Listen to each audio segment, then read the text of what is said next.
Let's talk about a truth they tried to bury for over a century. Across Latin America and the Caribbean, governments waged a silent war on Blackness.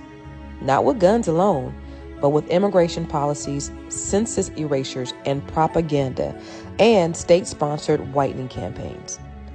They called it blanqueamiento, the whitening of the population. Starting in the late 1800s and early 1900s, countries like Brazil, Cuba, and the Dominican Republic, Argentina, Mexico, Puerto Rico, and more developed actual governments planned to dilute or eliminate the Black population. They believed that by encouraging European immigration and interracial marriage with lighter-skinned people, they could literally breed out Blackness from national identity. They predicted that by the year 2012, Black Brazilians would disappear.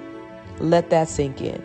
They gave Black erasure a deadline. These weren't conspiracy theories, these were state policies. So let's break it on down. Brazil was once the largest slave-holding country in the Americas. After slavery was abolished in 1888, the government paid European immigrants to settle and intermarry to improve the race. They believed Black Brazilians would be gone by 2012. Spoiler alert, we're still here. In Cuba, Afro-Cubans once made up over 60% of the population. After slavery, the government pushed white immigration and erased Afro-Cuban identity from public life, even while Afrobeat, Santeria, and rhythm filled the soul of the nation. In the Dominican Republic, under dictator Trujillo, lightening the nation was national policy. He encouraged white immigration and orchestrated the 1937 Parsley Massacre, killing tens of thousands of Haitians and Black Dominicans for being too dark. Today, many Dominicans still deny their African roots, choosing Indio instead of Black. In Argentina, Black Argentinians were erased from the census, literally. In the 1800s, they made up as much as 30% of Buenos Aires. Today, 0.4%.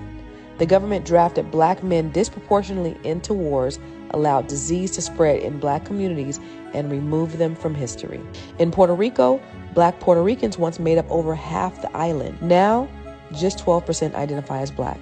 Centuries of whitening campaigns taught families to marry lighter to get better. Colorism became normalized. Afro-Boricuas are still erased in media and politics. Mexico, home to Afro-Mexicans for centuries, yet didn't acknowledge them until 2015. Even now, they remain under-resourced, undercounted, and underprotected in places like Oaxaca and Veracruz. How does this affect us today? This war on Blackness became generational trauma. Grandmothers praising good hair and light babies, textbooks that erase Black heroes and revolutions, kids taught not to embrace their nose, their lips, or their skin, families encouraging marriage based on color and not love. This is how you colonize a people from the inside out. But let me make this clear. Blackness cannot be erased. They tried to whiten us out of existence, but we kept creating the culture. They tried to erase our names, but we wrote ourselves back in history. They tried to breed us out, but the bloodline stayed strong. So say their names: the erased, the forgotten, the uncounted, the Black people across Latin America whose stories were buried, but whose descendants are still here. We are Black, we are Latin, we are Caribbean, we are global, and we are not erased. Now drop a Black fist in the comments and share this with someone who needs to hear this Black History gem.